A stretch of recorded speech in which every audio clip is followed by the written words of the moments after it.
Welcome everyone to my driving demonstration of the brand new Falken Wildpeak T4s that I got for my expedition.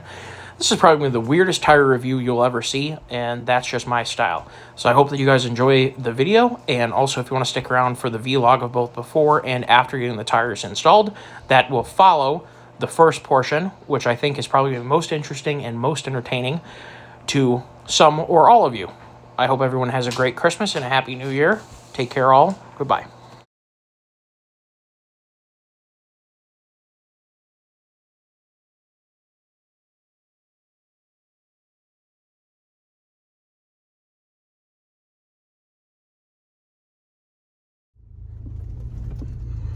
Hello everyone, welcome to the snow driving demonstration of these tires. Now I do wish we had more standing snow. The wind, everyone in Michigan, it's just kind of a Michigan thing. Oh, if it wasn't for the wind. Well, in this case, it's the wind that tends to blow our snow around. We have an honest 4 inches of snow. However, in some places it's an honest 1.5 inches. In other places it's an honest 6 inches because of the drifting. So it is not an honest anything. So I am driving along in probably between 2 and 3 inches of snow right this second, and we are in all-wheel drive, so for auto function. And the difference between four-wheel drive and an auto function is the existence of a center differential, which makes this thing all-wheel drive right now. Excuse me. As soon as you lock the center differential, you are engaging four-wheel drive. When you are in four-wheel drive, like in a pickup truck where you don't have an automatic function, you are spinning the front and the rear axle at equal rates at all times. When you are in all-wheel drive, there is slip allowed between the front and the rear axle, and that's what allows you to turn without any binding. So some vehicles offer a 4 auto function and a 4 high function, a 4 low function, and 2-wheel drive. And because this is the max tow version of the Expedition, we have the it's, as far as I know, it's a Borg Warner transfer case. I think it's called the 4473 or something like that. Upon looking at the schematics, instead of this being a clutch operated auto function, it appears to have a center differential with a locking clutch that locks up center differential. Some vehicles have a and see, my ADHD has just gone absolutely out of control. We came here to talk about tires, and now we're talking about all-wheel drive and four-wheel drive. Good Lord. Well, you come here and you get information, so hopefully you like hearing me talk.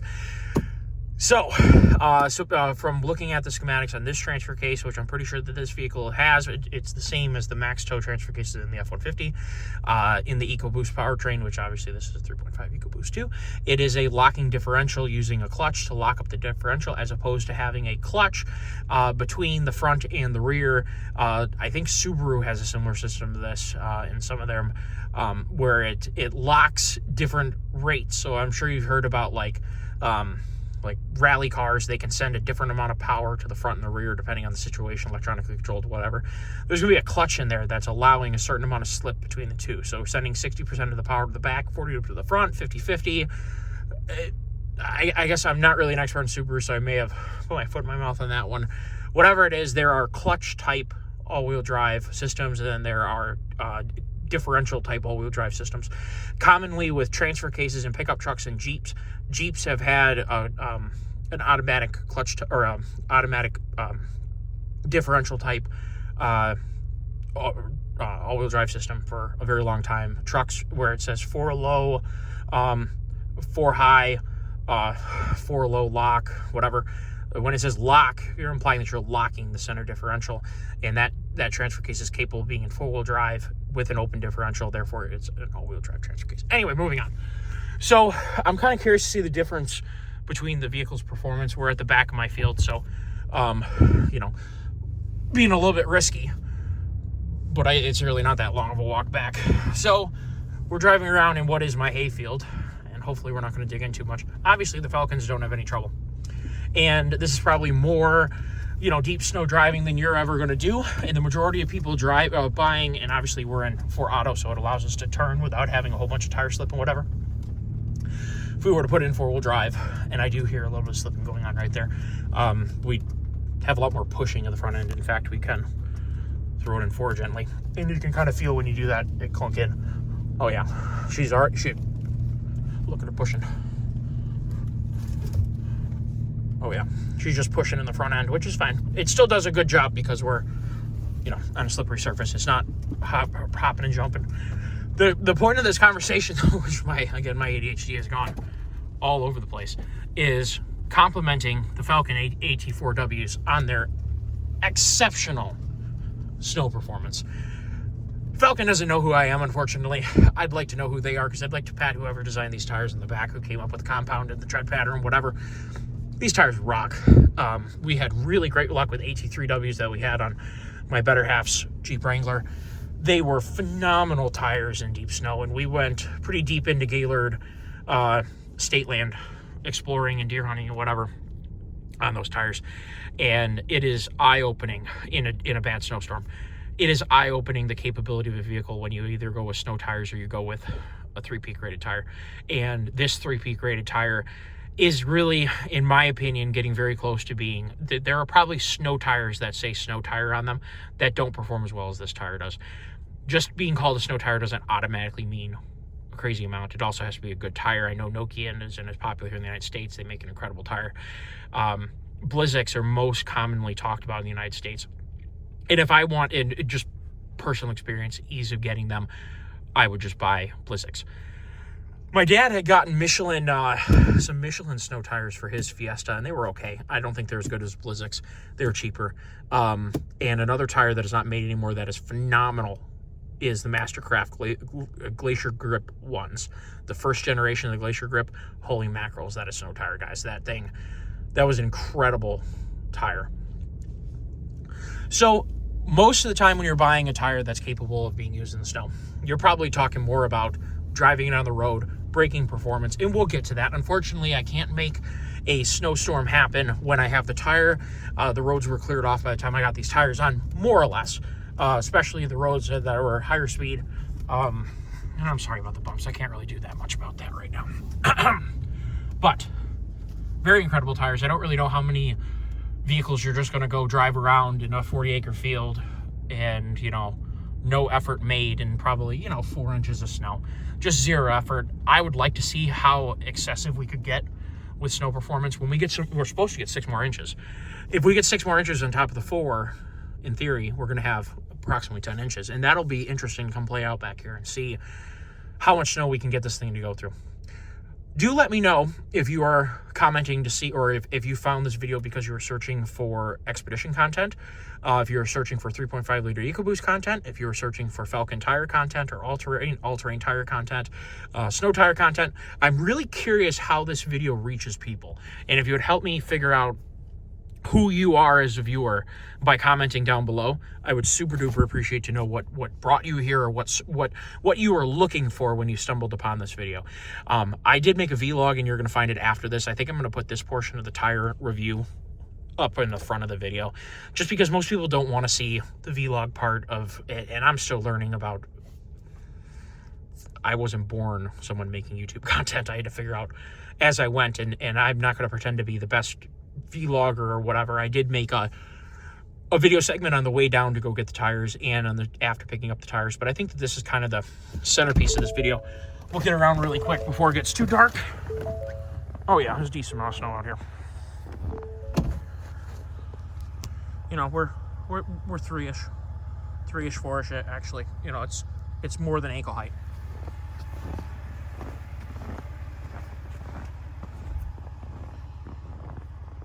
Now, the Expedition is a very fine vehicle, so if you're tuning in for Expedition content, it is a wonderful family vehicle. We have 4 dogs and a 5-year-old, and you could definitely get away with, especially if you're 4 dogs. We have 2 Shih Tzus and 2 bigger dogs, English Setter and a Lab.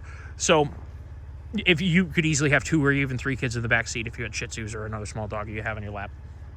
Obviously, 4 big dogs in this thing, plus 2 kids or 3 kids would be a real bear. But like I said, I am genuinely curious who is watching. I'm curious if you're here for the Expedition or if you're here for the tires. But I gotta tell you, if I had to just give, voting with my dollar on what, I paid for these tires full price, they're mine. Nobody's supporting Falken, doesn't know who I am. like I said, I'd like them to know who I am because I'd like to pat them on the back. We've had nothing but great luck with puncture resistance, with snow performance, with driving dynamics. I have no doubt that these tires are going to be incredible. They are incredible on my truck, and we will put more miles on them like this. But when you can have zero fears, zero care driving around in snow with not a ridiculous rig. It's got an open rear differential. This is not a wild and crazy, you know, off-roading rig. And obviously there's deeper snow. I've played in snow in my yesteryears that was going up over top of the hood. Trust me, I've done some snowbogging. So when I say confidently, yes, this is the only snow that we have, but given the performance that the vehicle has in this condition, we could be up to the hubs right now and still not even hardly worrying about it. As long as it wasn't really packed in frozen snow where you're dragging bumper and the whole undercarriage will be dragging on that hard stuff, and that will work against you. If it's fluffy stuff like this, you can go through tons of the snow, just tons. But I have driven it now on very slippery blacktop, very slippery cement, and it is great braking, great lateral stability, everything that you want to have from a snow tire. And that's what you're here for. So let me know if you enjoyed the walk around. Oh, really quickly, this is factory size tire, 275, 55 R20s. These are load range D. They're the extra weight rating. I think it's 2,640 pounds per tire in a non-dual application, or it's 2,740. It's something like that. Plenty of tire for what we're doing. This is the max tow, so 9,000 pounds of towing capacity. I think we're at, what the heck does this thing have for payload?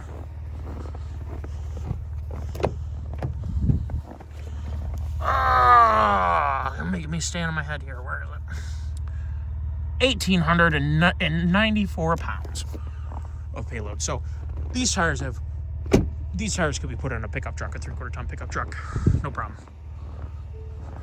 So hopefully you guys enjoyed the video.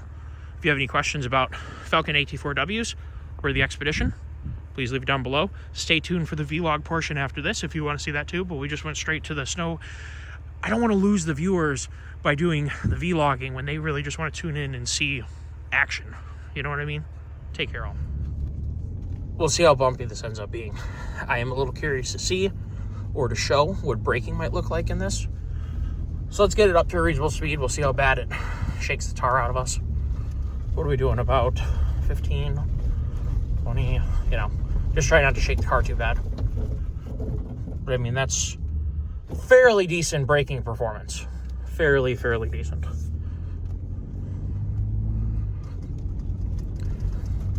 Now, why don't we give you a cornering?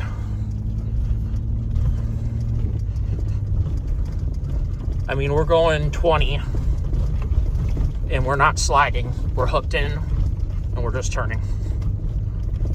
So obviously deep snow performance like this, not necessarily, or you know, on road is more where most of you guys are at, but it is kind of interesting to see what it'll do. I have to tame my personal need to always drift. I have bad habits. Let's make sure we're fully out of all-wheel drive here. Well, you know, we should probably turn off traction control. That's our problem here. And by the way, we're in 2-wheel drive right now, just clawing along, which is pretty amazing.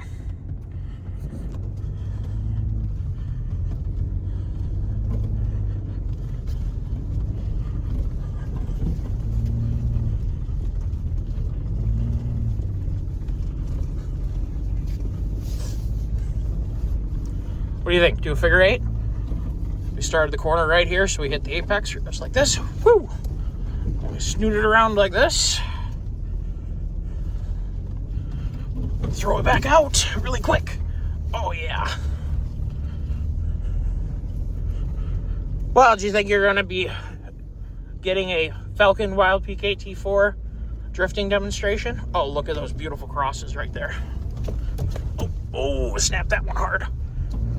Oh, snap that a little too hard. That's a shame on me. Should we follow this one's curve? Or try to? Come on around. There we go. There we go. By the way, this is planted in a cover crop of rye, so no, we are not destroying anything.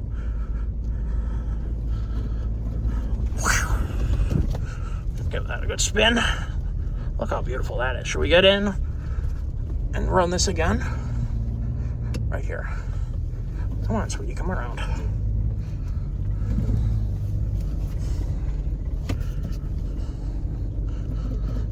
You know, I really like riding snowmobiles, but I also really like doing donuts in my expedition. You're digging down a little bit. We'll go somewhere else. We're digging into the ground here. We're getting a lot of traction. But anyway, she does really, really well. Hopefully you guys are enjoying this. If you, it'd probably look pretty cool from the outside, wouldn't it? Let's go back over here. Now, the ditch can sometimes get a little deep over here. Oh. Traction control is not all the way off. Going on a great big wide arc here. Now, we don't want to hit my hay. There we go. We're going to just skirt the hay right now. Anyway, thank you all for tuning in. Hopefully you enjoyed a little bit of shenanigans. Should we give it one more good one? Oh, yeah, that was a little harder. Come on, sweetie. She does not appreciate the hard flicking when you get it around a little farther. Darn traction control. There's the side of our hayfield. Anyway, you guys take care of yourself. Hopefully you enjoyed the video.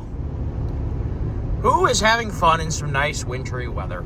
It is that time of year again here in Michigan. Hopefully you guys are out having fun. And if you're not looking forward to the snow, I hope you are snowbirding and enjoying the heat of Florida. I haven't been there in years, and I kind of look forward to going back. I love going to the beach. I love everything to do with like the interaction of the shoreline with the land, or the water and the land. I guess that makes shoreline. I have a thing about that. Harbors and ports and rocks. I just have a thing about it. I don't know if there's something wrong with me. Probably is. So we are going down to go get new tires. They finally came in. Oh my God. And I do want to make an apology to everyone. I did not do a very good job naming or thumbnailing the first video when I was discussing getting new tires for this beast. I kind of was putting the cart before the horse, thinking I was going to be posting a tire video right after that on the T4s. I don't really know what I was thinking, but a commenter brought up that it was clickbaity, and you're exactly right. I don't deny it at all. Didn't intend to do it that way. It just, I guess I was putting the cart before the horse and thinking that I was going to follow right up with another video and tie them together, and it didn't happen. So we're quite a few days after the initial video on getting new tires. I came home in a snowstorm last night, which was a lot worse than this. There was about, a couple inches of snow at least on the road. These tires were extremely greasy. And it is what it is.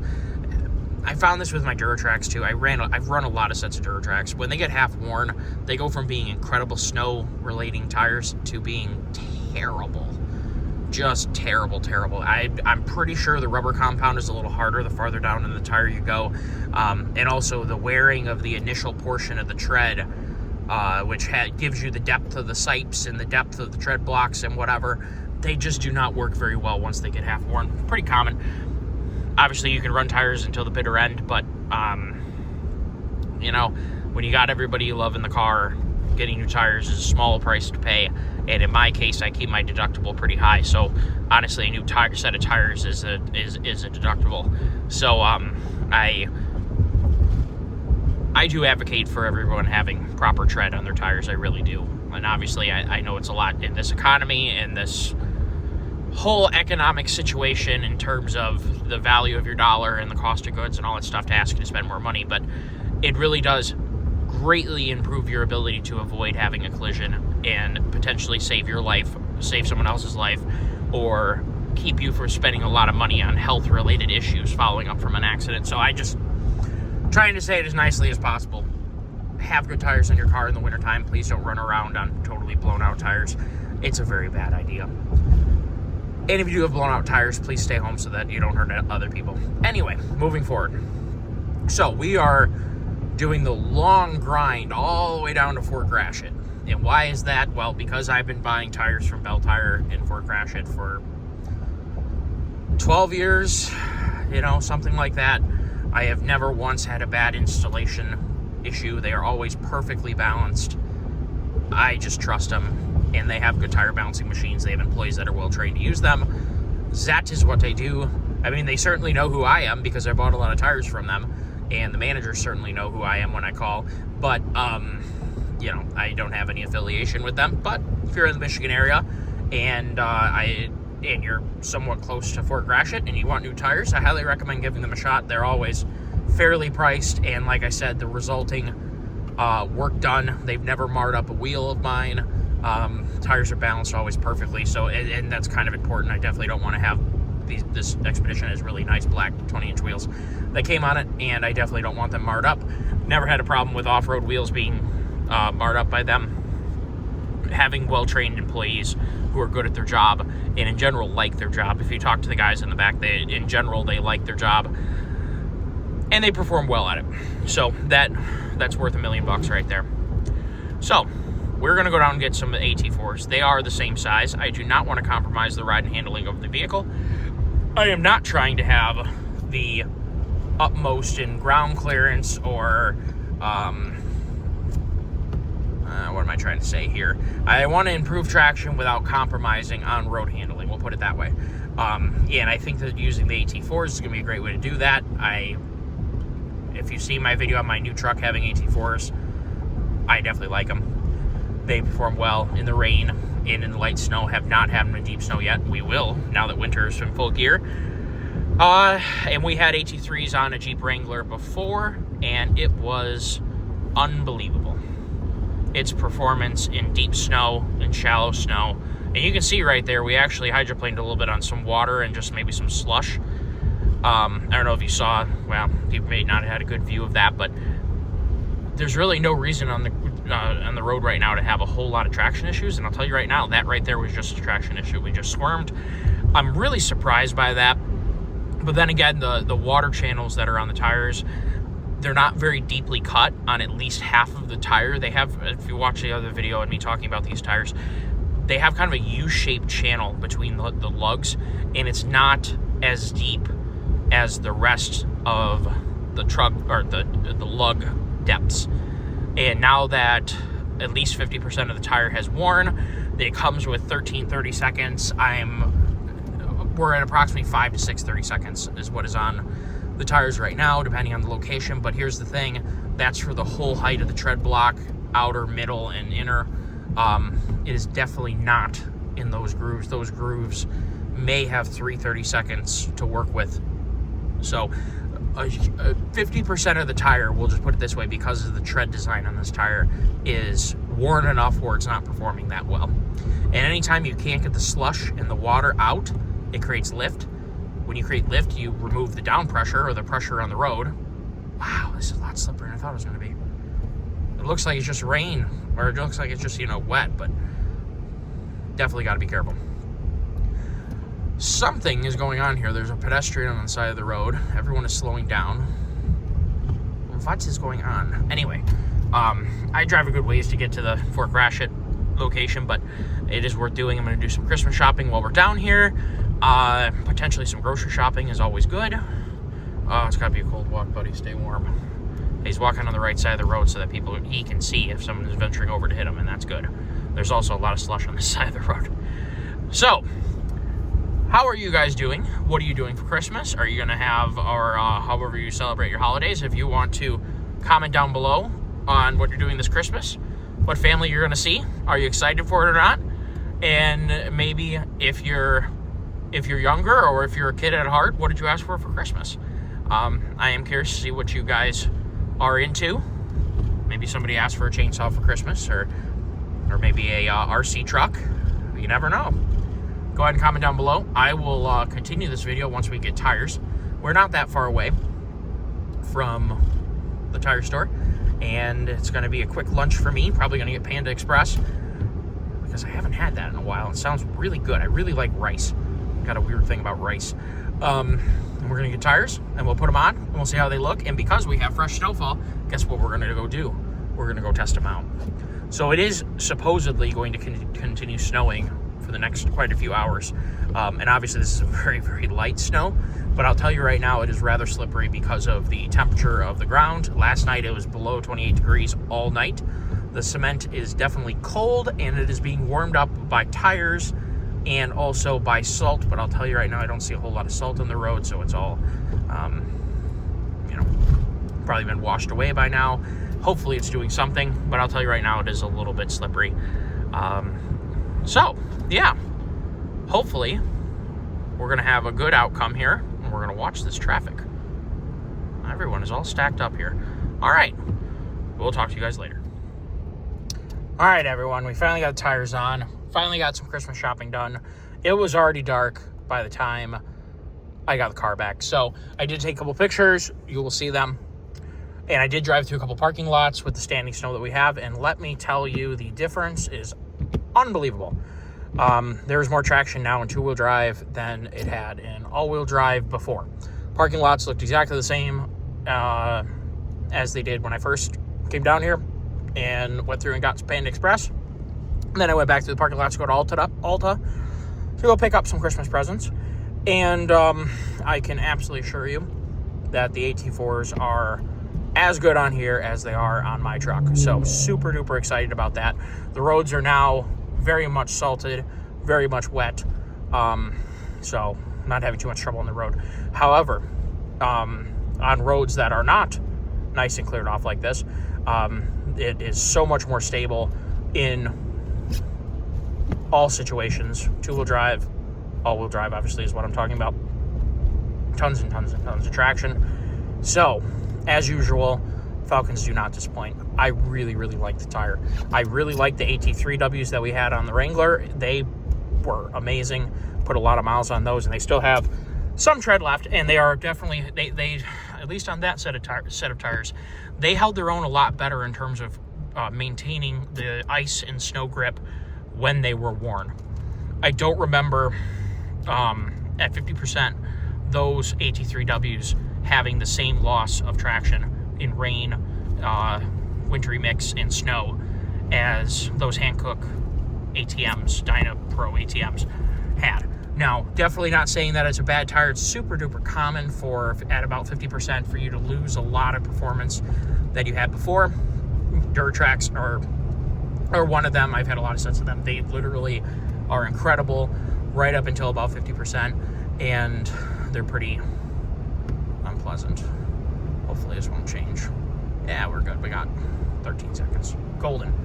So we're finally going to make the long trek home now. Port Huron's a ways, but they have a lot of things that I like to go to or that work well. In this case, for Christmas shopping, the kid who was doing the balancing, the young man who was doing the balancing, he advised me that the tires took 2 ounces or less per tire. He said they balance super duper well, which 2 ounces or less per tire is pretty good. Very, very good. So, and there are, I mean, as fast as I've gone with them. So, well, no, I think I hit 50, 55 a little bit earlier, but they are super duper smooth, no problems at all. Just so much more lateral confidence in slippery situations. Now, right now, obviously the ground is wet. It is, I mean, it's certainly slipperier than if it was dry, but it is not terribly slippery compared to ice or snow or slush buildup that we had a little bit earlier. I will post a couple videos of last night's driving home, and I think I took one earlier. Well, yeah, I took the intro to this video earlier, to which there was a little bit of slush that was kicking us around. Absolutely love these tires. They look good. Nice looking sidewalls. Good sidewall protection. Pretty sure I saw that they have the wheel lip protection too, which I really like. We'll look over them when we have a little bit more light, which of course it's getting dark right now at like before 6 at like 5:30. So the day really goes away from you extremely quickly.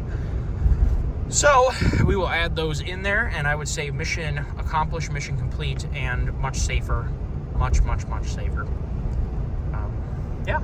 So what else do we have to report here? Oh, went in on the alignment rack and no problems to report. So the Expedition is still in good nick. And I will put some pictures of how clean the undercarriage of this thing is. It's already had a winter and it's been, I'm not going to say off-roaded, but, you know, taking it on 2 tracks and whatever. It's not off-roading, but it's been off the road. The cleanliness of the frame, whatever Ford used to paint the frame and the suspension components, is, I want it. I need it. Because I'm going to put it on all my other older frames that are all rusty. I can't believe how clean the underside of this thing is. And it's not like it's been, you know, particularly pampered. It certainly hasn't been abused, but it's been treated like a, you know, family hauler. So, all good news. And it was really cool. Some of the pictures might show how beastly Ford builds these expeditions. They're no joke, and I guess the police are now wanting them for a pursuit vehicle now. I guess in 2025 they're going to have a pursuit expedition. So I would say that bodes pretty well for the structural integrity of the vehicle and the powertrain's capability and engine reliability, all those things. And what's really good about it too is anytime the police adopt a unit, you're kind of guaranteed to have a lot of aftermarket support for a long time. Kind of like you can still get a lot of parts for 4.6s and Crown Vics.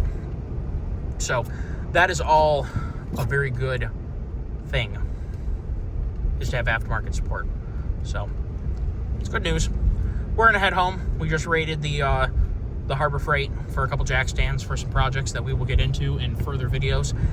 We're going to, I'll put my foot in my mouth if I change my mind. I'm not really gonna change my mind, but simple reality is that time is a bear, but I want a straight axle my 12 valve.